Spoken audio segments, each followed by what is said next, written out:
मेरा नाम है शीतल सृष्टि सिंह और मैं यूनिवर्सिटी ऑफ साउथ पैसिफिक की एक छात्रा हूँ। आज का हमारा जो विषय पर हम चर्चा करने वाले हैं वो है भारतीय संस्कृति और कला। और आज हम इंटरव्यू करने यानी कि साक्षात करने जा रहे हैं हमारे एफएनयू के एक लेक्चरर श्रीमान सुरेश कुमार पांडे जी को, जो एफएनयू में अकाउंटिंग पढ़ाते हैं। सर नमस्ते। आपका इस चैनल में स्वागत है। और तो चलते हैं श्रीमान सुरेश जी से कुछ वार्तालाप करते हैं, उनके विचारों को सुनते हैं। सर, जब आप भारतीय संस्कृति शब्द सुनते हैं तो आपके मन में क्या ख्याल आता है? देखिए, भारतीय संस्कृति जो है अपने आप में एक बहुत विशाल शब्द है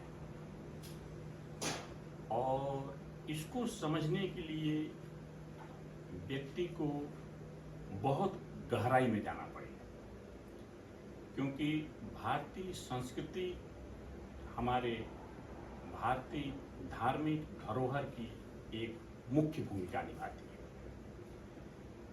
और सांस्कृतिक कार्यक्रम जैसे नृत्य हो गया, संगीत हो गया और रामलीला का जो पर्व मनाया जाता है हमारे भारत में, जैसे 10 दिन का रामलीला का जो पूरा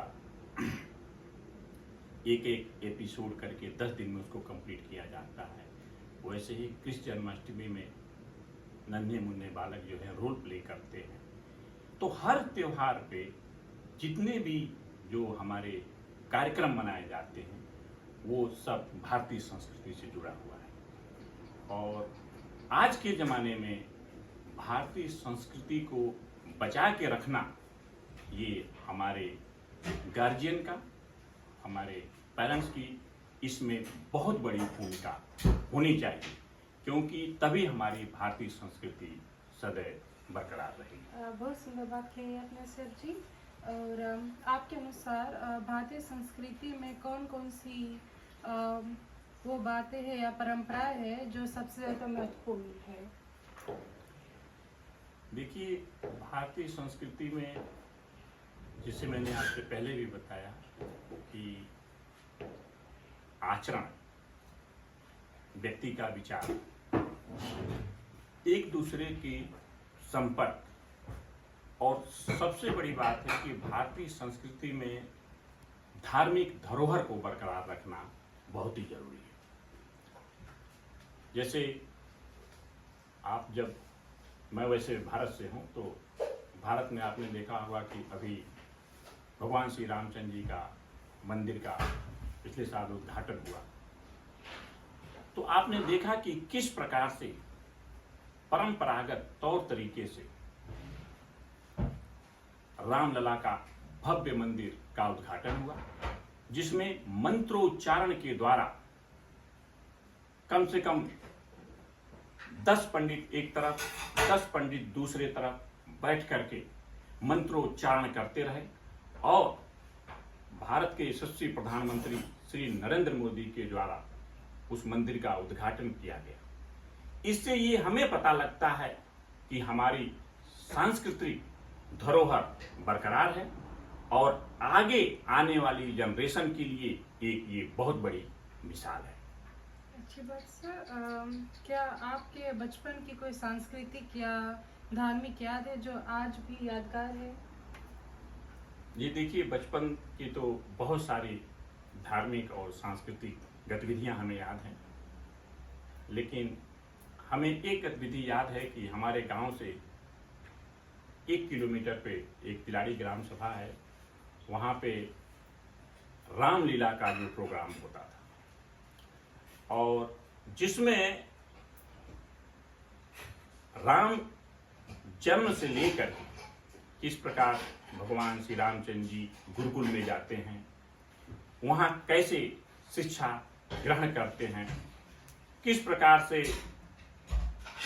गुरु वशिष्ठ के साथ वो जाते हुए अहिल्या का उद्धार करते हैं, कैसे जनकपुर जाते हैं, माता जानकी से धनुष तोड़ने के उपरांत विवाह कैसे करते हैं, फिर वो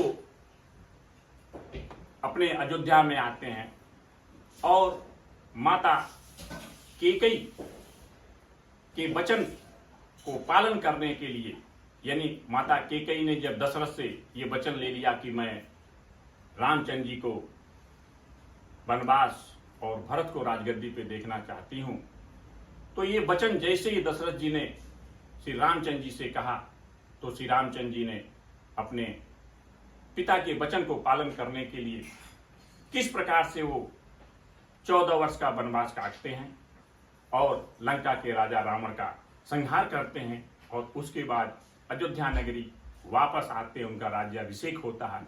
ये सब कार्यक्रम हमने अपने आंखों से देखा हुआ है, जिसमें हमें सबसे बड़ा संवाद याद आता है जब लक्ष्मण जी धनुष टूटने के बाद जो ऋषि से वार्तालाप करते हैं, तो वो चीज मुझे आज भी बहुत मेरे जहन में और रोम रोम में समाया हुआ है। ये तो बहुत एक यादगार क्षण है सर, जो आपको अभी भी याद है, जो आप अभी भी सोचते होंगे ना। और हमें भी अच्छा लगा कि आपने जो ये अपना ये जो यादें हमसे शेयर की ना, हमें भी कुछ ज्ञान भी इससे मिलता है। तो क्या आपको लगता है कि आज के युवा पारंपरिक कला, गीत, नृत्य या फिर रीति रिवाजों से जुड़े हुए हैं?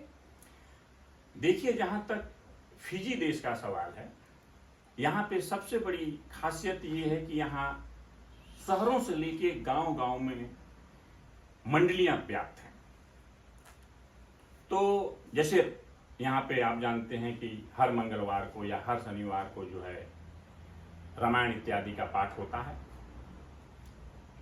तो पेरेंट्स ने एक अपने आप में एक बेड़ा उठाया है कि हम अपने बच्चों को पढ़ाई के साथ साथ ये धार्मिक ग्रंथों की जानकारी मंडलियों के माध्यम से उनको जोड़ के रखना और इस धरोहर को आगे बढ़ाने का कार्य कर रहे हैं। इसके लिए मैं यहाँ के पेरेंट्स को बहुत बहुत धन्यवाद करना चाहता हूँ, उनको बधाई देना चाहता हूँ कि उन लोगों ने एक ऐसा विचार प्रकट किया है। आपने देखा होगा छोटे छोटे नन्हे नन्हे बच्चे जो हैं ढोलक बजाते हैं, झाल बजाते हैं।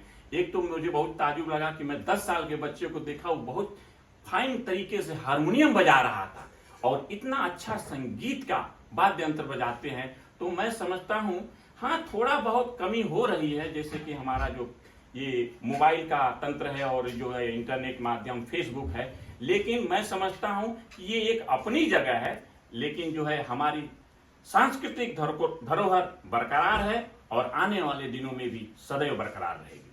अच्छी बात सर। बॉलीवुड फिल्मों और आधुनिक संगीत का हमारी संस्कृति पर क्या प्रभाव पड़ सकता है? देखिए, जो फिल्म इंडस्ट्री है वो एक समाज का आईना है और फिल्म इंडस्ट्री में जितने भी कलाकार हैं, हालांकि हम लोग जानते हैं अच्छी तरह कि जो भी बिजनेस व्यापार में उतरता है वो अपना धन या मुद्रा कमाने के लिए उतरता है, लेकिन आपने देखा होगा कि फिल्म इंडस्ट्री में भी एक से एक फिल्में बनी हैं जो हमारी परंपराओं को जोड़ने का काम किया। जैसे अभी 2 साल पहले एक रामायण फिल्म बनी थी और एक बाहुबली फिल्म बनी है और इसी प्रकार से अन्य फिल्में हैं जो कि उन फिल्मों में इस प्रकार से दर्शाया जाता है कि एक व्यक्ति का समाज के प्रति क्या कर्तव्य है, क्या सत्य का मार्ग अपनाना है कि असत्य का मार्ग अपनाना है। और फिल्म के अंत में आपने देखा होगा सदैव सत्य की विजय होती है। चाहे कितना भी विलियन बलवान हो, धनवान हो, गुणवान हो, लेकिन आपने देखा होगा कि हीरो बहुत पतला होता है, दुबला होता है, कमजोर होता है, लेकिन फिर भी निर्देशक इस प्रकार से फिल्मों का निर्माण करता है कि अंत में सत्य की सदैव विजय होती है। और वो इसलिए दिखाया जाता है कि जिसको देख करके जो हमारी नई युवा पीढ़ी है उस फिल्म से कुछ सीखे और अपने जीवन में उतारने का प्रयास करें। और मैं समझता हूं कि आज भी ये कार्यक्रम सदैव चल रहा है और आने वाले दिनों में भी ऐसा ही चलता रहेगा। सही बात है सर। फिजी में भारतीय संस्कृति को जीवित रखने के लिए परिवार, पाठशालाओं में और समाज में हम क्या कर सकते हैं? देखिए, सबसे बड़ी बात है कि फिजी में एक जो बहुत बड़ी कमी है कि जो पेरेंट्स हैं अपने बच्चों को हिंदी की शिक्षा नहीं देना चाहते हैं। अब हिंदी की शिक्षा सिर्फ फिजी में स्कूलों तक व्याप्त रह गया है, यानी सेकेंडरी स्कूल तक।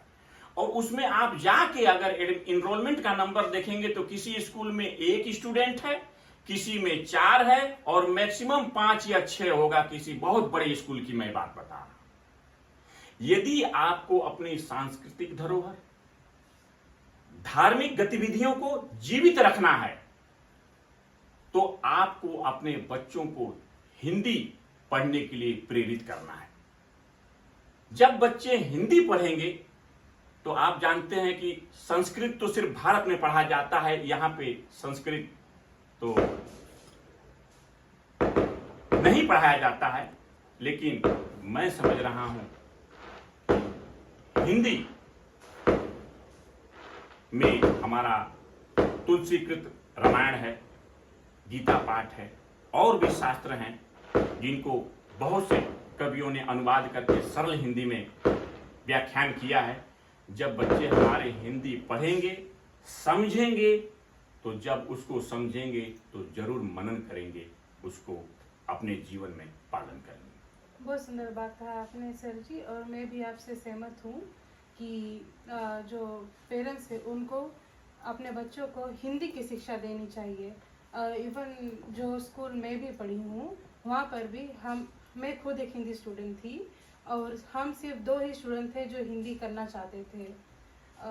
मैं आपको बताऊं कि मेरी लड़की है ऋषिकुल से पढ़ी है और ये बच्चे हिंदी नहीं लेना चाहते थे, लेकिन मैंने कहा तुम्हें हिंदी लेना है और इसने फिजी में टॉप किया था हिंदी में।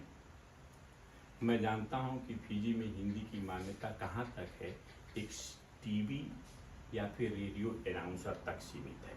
उसके अलावा हिंदी में आप कितनों विद्वान हो जाइए, आपको कोई नौकरी नहीं मिलेगी। लेकिन हाँ, आप धन के तरीके से नहीं सोचिए कि आपको नौकरी मिलेगी कि नहीं मिलेगी। आप ये सोचिए कि अगर हिंदी पढ़े हैं तो समाज को आप आगे ले जाने में बहुत बड़ा योगदान देंगे। और मैं समझता हूं कि एक ऑप्शनली सब्जेक्ट हिंदी जरूर अपने बच्चों को पढ़ाना चाहिए, जिससे कि इंग्लिश तो पढ़ करके बच्चे अपने रोजी रोजगार के माध्यम में जुटा लेंगे, लेकिन हिंदी पढ़ लेंगे तो कम से कम अपने आने वाली जनरेशन को वो सही दिशा और मार्ग प्रशस्त कर सकेंगे। सही बात है सर। और तो चलते हैं हमारे जो फाइनल सवाल पर। क्या आपको अपनी संस्कृति पर गर्व महसूस होता है तथा आप युवा पीढ़ी को संदेश देना चाहते हैं? देखिए, हम तो मंदिरों के शहर काशी यानी बनारस से मैं रहने वाला हूं और बनारस में संस्कृति उसके कण कण में व्याप्त है, रग रग में व्याप्त है। वहां के लोग जब सुबह उठते हैं ओम नमः शिवाय, हर हर महादेव, हर हर महादेव, हर हर महादेव का पहले जाप करते हैं और ज्यादातर लोग स्नान ध्यान करके मंदिरों में दर्शन करते हैं, उसके बाद ही अपने नित्य क्रियाक्रम में लग जाते हैं, जैसे बिजनेस, व्यापार, नौकरी में लगते हैं। फिजी में मैं ये कहूंगा कि सांस्कृतिक कार्यक्रम को बढ़ावा देना चाहिए और जनरेशन को यह समझाना चाहिए कि हिंदी क्या है, हिंदी पढ़ने के लाभ क्या हैं और किस प्रकार हिंदी पढ़ करके आप जो है गीता, रामायण पाठ और शास्त्रों का ज्ञान प्राप्त कर सकते हैं और अपने आने वाले जनरेशन को भी इसकी शिक्षा दीक्षा दे सकते हैं। धन्यवाद सर। हमें इंटरव्यू करने के लिए आपका बहुत बहुत धन्यवाद है और कि आपने अपना बहुमूल्य समय निकाल कर हमें इस इंटरव्यू देने के लिए मौका दिया है। और धन्यवाद इसके लिए भी कि आपने जो अपना भारत का जो अपना एक्सपीरियंसेस है हमें बतलाया कि भारत में आपका कैसा क्या क्या आप मनाते हैं ना, क्या क्या आपका जो क्या क्या पूजा वहाँ करते हैं। जैसे आपने बताया अपना काशी का एक्सपीरियंस ना कि रोज़ सुबह लोग हर हर महादेव का जाप करते हैं, तो सुनकर भी बहुत अच्छा लगा। और हमारे दर्शकों से यही विनती है कि आपका जो विचार है, जो हमारी युवा पीढ़ी को हमारे जो भारतीय संस्कृति को बढ़ावा देने के लिए हम क्या कर सकते हैं, इसका ये हमारा जो वीडियो उसके माध्यम से हम पहुंचाने की कोशिश करेंगे। धन्यवाद। धन्यवाद।